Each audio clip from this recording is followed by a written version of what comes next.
You have to build the mental muscles if you want to scale in your life and business. Hey, it's your girl, Sherry Summer Bell. And I really want to talk about that today because I just wrapped up a podcast interview. And one of the things that the interviewer asked me is, what stopped people from being highly successful compared to people who just seem like just take off? And I really had to think about that questions for a second. Like, what is stopping someone from going to the top versus someone who just seemed like they just passing went straight to the top? And I think the answer that I gave him, and I'll share it here, is you have to build that mental muscles. You have to build the mental muscle to really want to scale. And the reason I'm saying that, what I mean by mental muscles is when people are telling me that, hey, I want to leave my corporate job and I want to get into the space where I can be visible online. Well, are you mentally ready for that? There's a long time I believe that God didn't allow me to get to certain places because there was some mental work that I had to do in certain spaces. In this entrepreneurship game, I have dealt with infidelity, I've dealt with divorce, I've dealt with marriage, I've dealt with loss, I've dealt with death, I've dealt with so many things in my life. And I was talking to a young lady, and she says she's been on my email list for 2 years and she's been wanting to work with me. And I said to her, I said, yeah, you've been around for a while. What is it? What's stopping you from pulling the trigger? Like what? And she started telling me all the things that she's going through, a divorce and all the stuff. And all I could think in my mind, I'm having an Emma Green moment. All I could think in my mind was more like, I went through every single thing you just described while still being an entrepreneur, while scaling my business. I went through every single thing you just described, and I and I still did what I was supposed to do. Now I understand God give people different strength, but truth of the matter is, there, and it's not just me, the highly skilled individual behind the scenes, they go through so much stuff, so much stuff. And what keep us afloat, to me, is, of course, is God. Let's just throw that out there, God, because some things that were meant to take me out could not take me out, right? But I always allow the main thing to be the main thing. So if you're in business right now and you're just trying to figure out, like, I'm trying to figure out, how do I grow this business while still trying to maintain my marriage? How do I grow this business while still trying to be a mother to my kids? How do I grow this business and still trying to be present for myself and have self-love and trust?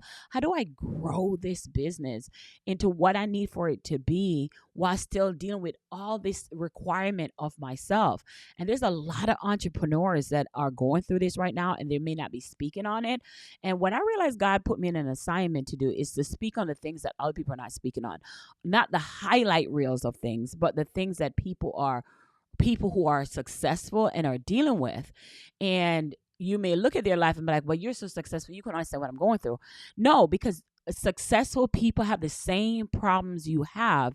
The way they approach it is a big difference. The way they approach it, they know what to give attention to and what not to give their attention to. And everything that I've just listed that I've been through, I did not allow that to stop me from being visible. I did not allow that to stop me from shining. Matter of fact, if you know me or if you spend time with me, you know that I profit from my pain. I'm not going to go through that pain and not profit from it. Okay. So you better not come for me because I profit from my pain. But on a side note, it's just understanding that, you have the ability and you have the strength to overcome anything. And I think what makes high caliber women different from other women who are struggling to grow their business while having all this other stuff going on, I think we know on the other side of that, on the other side of low sales, on the other side of maybe going through a divorce, on the other side of all the things that this life comes with, we've been through so many things and had so many other drama that on the other side, we're like, we know what the outcome is. We know it worked out for our good. We know when I started my business and I was going through challenges in my marriage, and I'm like, oh my God, how is this going to work? That was in 2017 when I'm like, I'm showing up online, I'm teaching sales, I'm teaching marketing, but in the background, I'm going through a divorce. And I'm like, how am I going to manage with all of this? How am I going to be able to do this? How am I going to show up and smile with people and say God is good when and telling them what they need to do to market their business and sales, while I'm also dealing with a divorce, dealing with moving out, dealing with almost losing my home. And what's clear to me now, because it wasn't clear to me back then as an entrepreneur that's growing their business, it wasn't clear to me then, but it's clear to me, super clear to me now, is I realize that life is not going to stop for you. Life don't give you a chance to mourn. You have to take it. Life doesn't give you a chance to mourn. And here's another thing too that I'm living through now is I don't allow and my girlfriend is working on this with me, and my therapist is too. I have a moment and I will have, okay, this is my moment to cry. This is my moment to let it out. But baby, once it's done, okay, let's get back to business. Because I am not going to let the devil steal my joy. The devil will not have the final say so. Will not. Will not. So I can literally tell you like, hey, this is who I am. And then let me go ahead and make some money. Let me go ahead and help somebody else. Let me go ahead and impact life. Because you don't want, life is too short to allow the devil to steal your joy. So how do you move? It's all about bouncing back as fast as you can, because you don't have time to stay in sorrow. And because I don't know if you've listened to my podcast. I've said this before on my Monetize Your Influence podcast. These things, depression, sadness, all of these things that have came, instead of looking at them like they're a bad thing, look at them as their navigation to your light, to your thing, to your calling, to your belief, to where it's pulling you to. What happened though is we sit in these depression, the sadness, anxiety. We sit in that space so long that we can't grow. We can't create from that space. And then we're wondering why we're stuck. We can't grow. We can't create. We can't be who we are called to be because we stay in that place for so long. And that's when all of the trauma, all of the anxiety, all of the panic attacks happen. So I tend to number one, no one wake up and say they want to be in that space. But when life puts you in that space, even though you didn't call for it, when life puts you in that space, the goal of it is for you to feel the feeling, hold space for it. Don't try to fake it. Hold space for it. Sit in that moment and ask yourself, what are you trying to teach me in this moment? What are you trying to teach me? And may require getting therapists. It may require for you getting a life coach. It may be required for you to talk to your pastor. It may be required for you to do whatever that thing is that you need to do. But here's the thing. Those tools that I just mentioned all should be helping you get through it. So you can move on from it. My girlfriend said to me the other day, she's like, you're the only friend that can snatch my edges and then be like, hey, so where are we going out to eat? So where are we going out to eat at? Like, can snatch the edges and be like, okay, so where are we going out to eat at? Like, did you not just said what you said to me? Because I don't have time. Listen, I'm telling you how I feel. This is how I feel. It may hurt you, but it's the truth. But then I'm going back to what we got planned. I don't allow the devil to have the final say. I don't allow dark times, because that's evidence that you're doing something right. That's evidence that the devil is doing overtime in what he's supposed to do. So are you going to do overtime in what you're supposed to do? We give the devil too much credit, So are you doing overtime? So in my head, I'm going through this thing, but there are people out there that need to know how to do sales and marketing. There's people that out there that need to know how to communicate their message so people say yes and buy, which is one of my live trainings that I do on Thursday. Make sure you click the link below to get it. But there are people out there that don't care what I'm going through. They need to know this information so they can boss up. They don't have time for that. So instead of playing the victim or the victim role, it's and given that sadness time to wallow, I rather own it, face it, and move on. And most people don't have that business acumen. Most people don't have that situation. And I had to understand that dealing with people, dealing with my clients, dealing with people I've came in contact with, they're not there yet, because that's a muscles that you have to work out. That's an emotional muscle that you have to work out. Now, I said all that to say, on the interview, that's what I told him, like, that's an emotional muscle, business acumen, emotional intelligence that you have to work out. Like, literally work out on your own. And the only way to work that muscles is learning how to navigate trauma and learning how to navigate things that you get in. That's definitely the thing that you have to work out. Because I used to say, if this happened, I'm giving an example of what's going on right now. There are a lot of people are attacking Stormy Wellington and Emma Green for their opinions and FTC issues. So with Stormy, she was facing with FTC situation and allegations. And then with Emma Green, she is beautiful, part of the Skims. I would call it the silent secret of Skims and Good America. And what I've online, all I've been hearing about these women is people is talking about how they're more like go getter, go work and do this, and they're just and let me just kind of break it up so you can understand. Emma is more about, listen, put in the work, make people see you, become visible. Yes, you're going to have less time with your kids. That's a trade-off, but your kids will live the life that they desire, yada, yada. And then Stormy is more like, listen, you can manifest $1 million. You can have the life you dreams. You can do that. And I listen to all of the negative things and all the negative comments. I listen to all the great comments, well, a few great comments, but what these women feel, what people fail to realize about these women, what they have in common is that these women are Jamaican breed women. I said this on my Instagram. They're Jamaican breed women.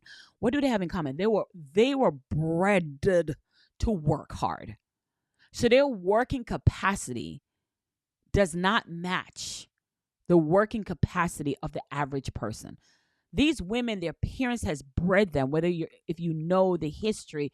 So they weren't bred to, let me cry about this situation. Now, is that trauma? Maybe. But the idea here is that's how they were raised. And people will try to find reason of why you're successful so they can make validation of why they're not successful. And one of the things I heard is, oh, well, Emma married a millionaire. Well, here's the thing. There's a lot of people that has married millionaires and have not leveraged or used it in a capacity. And I don't know if she have or have not. But the idea behind what I'm trying to say is these women were bred to be successful. They didn't have time to sit in a moment. And I know that because that's how I was raised. We don't have time to cry, but we got to go. We got to get this done. Now, in my later years, yes, that became very hard hard for me to express myself because I felt like, who's going to listen? I'm going through this, but who's going to listen? But it also made me the woman I am today. So I can't say I would take away all of that stuff because it made me who I am today, where I can stop, smell the roses, and thank God that a piece of that is still in me. Matter of fact, I became more empathetic to situation now because I would back then. You say something to me, I'll just cut you off. I just cut you off. Bye. But now as I grow and I got older, I'm more empathetic, not sympathetic. I'm not going down there deep to depression with you, but I empathize with your situation. And those are the mental muscles that is necessary for the next level. And why do we need this mental muscles? Because they're going to become a time when that you get a comment that you didn't like, or someone said something that you didn't like. They're going to be and then you're going to make that one bad comment on social media stop you from reaching the people that you call to reach. You're going to make that one reputation, a one bad situation. You're going to make that one chargeback that person know that they receive what they need to receive, stop you from reaching the light that you're called to reach. So if you know how to build that mental muscles from day one, it's easier to scale because you're prepared for it and you understand it. You know how it works, so you understand it. And I just want to really point that out, that's more necessary in building the mental muscles of how to keep going in a storm, or building the mental muscles of how to keep showing up even when your personal life may be taking a hit, how to still keep doing that. It requires you really understanding the internal you. It requires really understand. One of the things I do best, and I'm letting out my secret, when I see what the situation is, and I'm seeing like, okay, this thing don't even need my attention. I'm so far ahead of this thing. Like, so then I go back, okay, it doesn't need my attention. You have to evaluate what's getting your time. And I'm the type of person that I try to show the person grace to say, hey, do you see this? Like, are you? And when I see that the person mind they not even there, I'm like, okay, well, let me just leave them where they are. Let me go over to the other side. But again, that require awareness. That require you building mental muscles to know. And because there are people that will come to me and say, what's strategy number 1? What's strategy number 2? Strategy number 3? What I want you to do before you get the strategy, I want you to understand anybody that you're admiring right now. I want you to ask yourself, what is the mental muscles do you see that they develop? I don't want to talk to, I was talking to somebody the other day, and I said, one of the things is, I am good in business. I know business, no strategy. When it comes to relationships, I'm still learning through that, right? I'm not a relationship coach. So I rely on people who've been married for years to understand how they stand it, how they do it, what do they do, how they do this. I'm relying on that to help me navigate the situation and learn what do I do, because my cutoff game is gangsta. But I don't want to be like that for the rest of my life. So I'm practicing empathy. I'm practicing like, okay, let me learn more. Outside of this situation, are you a good person? And the answer is yes. Then, okay, let me just not make one season make me throw the baby out with the bathwater. I'm learning that. But that came with the muscles, to build that muscles up, to say, hey, what am I up against here? And once I see it, I'm all in. So if I can encourage you before I hop off, that you have to work on building that mental muscles. And I know this is not going to be a video that get a whole bunch of likes. I get it, because this is what everyone wants a strategy, but they cannot sustain the strategy if they don't have the mental muscles to still going even when storm could be hitting you. Because going back to that example, when I was talking to the lady, she was telling me, I went through divorce, my husband had this, and I'm looking at her and I'm listening, and all thing I could think of is every single challenge, with the except of one, I went through, and my clients have went through. And still, not saying we didn't take break or step away, we did, but all of those mental muscles we developed and that we had to learn and we had to push through. So cheers to the woman in you that is willing to keep going regardless of the storm, because on the other side you win, right? On the other side the outcome. And when you go through a certain amount of things, you start seeing patterns for that. So I just want to encourage you to develop your mental muscles, the strength to keep going, even when it feels like that there's no hope. Because at the end of the day, it is hope. And here's the thing. How do I get hope, Sherry? By keep going. By keeping going. That's how you develop it. All right, that's all I got for you today. It's your girl, Sherry Somerville. Talk to you later.